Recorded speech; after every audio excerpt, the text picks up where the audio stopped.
The night shift had barely started when Ethan Brooks, a 38-year-old single dad and janitor at Harper Industries, noticed something strange in the company's parking lot. He was mopping the marble floors near the glass entrance when he saw a black sedan idling under a flickering light. At first, he thought nothing of it. Employees often worked late here. But then, through the glass doors, he saw Lily, the CEO's 8-year-old daughter, walking toward the car, alone. The driver rolled the window down just slightly. Ethan couldn't see his face, but every instinct in him screamed something's wrong. He dropped the mop, sprinted toward the door and yelled, "Don't get in the car!" Lily froze, wide-eyed. The driver immediately hit the gas and sped off, disappearing into the dark. Security came rushing out, and within minutes, chaos unfolded. The CEO, Victoria Harper, was called down from her top-floor office, pale and trembling. She had no idea her daughter had come to visit her after school. The car wasn't theirs. When the police arrived, they confirmed Ethan's gut feeling. The license plate belonged to a vehicle linked to 2 recent child abduction attempts in the area. His quick reaction had saved the CEO's daughter's life. The next morning, the story spread across the entire company. A quiet janitor, the man most people barely noticed in the hallways, had done what security cameras and guards had missed. But when Victoria tried to find Ethan to thank him, she discovered something that made her heart ache even more. Ethan wasn't just a janitor. He was a widowed father raising his 10-year-old son Ben alone. He'd taken the night shift because it paid a little extra, even though it meant barely sleeping and missing most school events. When Victoria met him in the break room later that day, Ethan was embarrassed. He didn't think he'd done anything special. "Anyone would have done the same," he said quietly. "No," Victoria replied. "Anyone could have, but you did." A week later, Harper Industries held its annual company meeting. Hundreds of employees gathered in the auditorium, expecting the usual business updates. But Victoria walked onto the stage, holding a single envelope.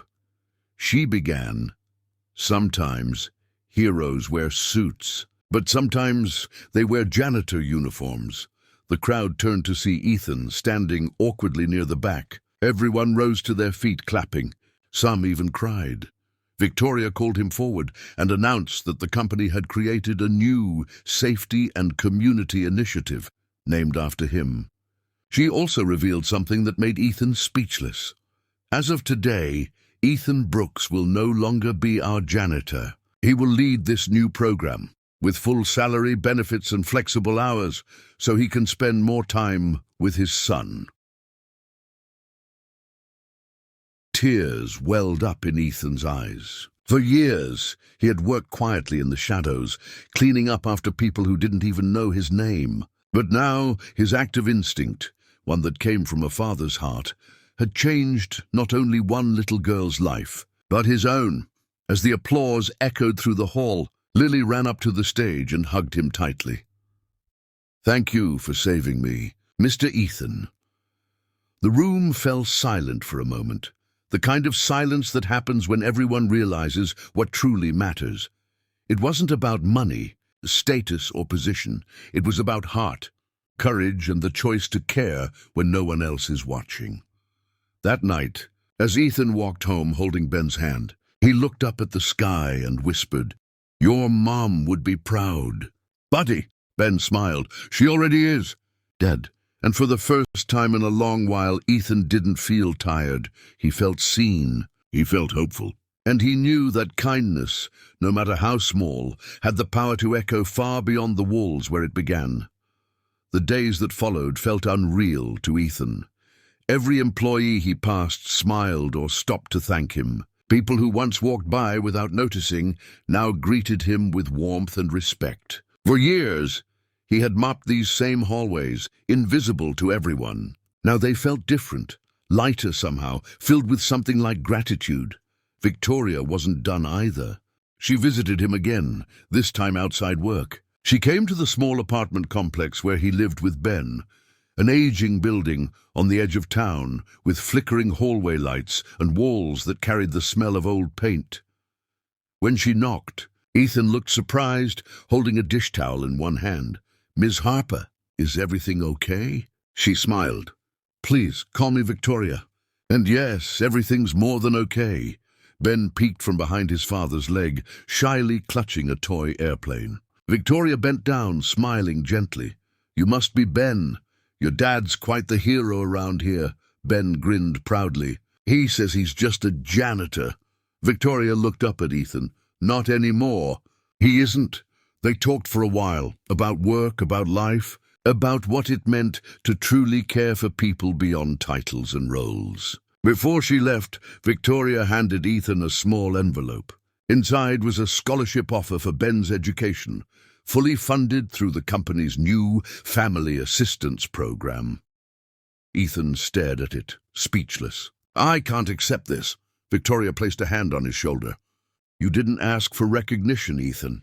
That's why you deserve it the most." When she left, Ethan sat by the window with Ben, watching the streetlights glow. "You know," he said softly, "sometimes good things happen when you least expect them." Ben leaned his head against his dad's arm.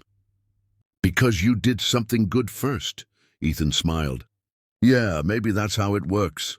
Weeks later, Ethan began his new role. His first project was to implement late-night safety checks for staff and a shuttle program so no one would have to walk to the parking lot alone again. He didn't just create a system, he built trust. People from every department volunteered to help. The same employees who once ignored him now looked up to him. One evening, after finishing up, Ethan passed by the polished marble floors he used to mop every night. He caught his reflection in the glass, the same man, same calloused hands, but something inside had changed. He wasn't invisible anymore. Months passed, and the story of the janitor who saved the CEO's daughter spread beyond Harper Industries. Local news outlets ran the headline.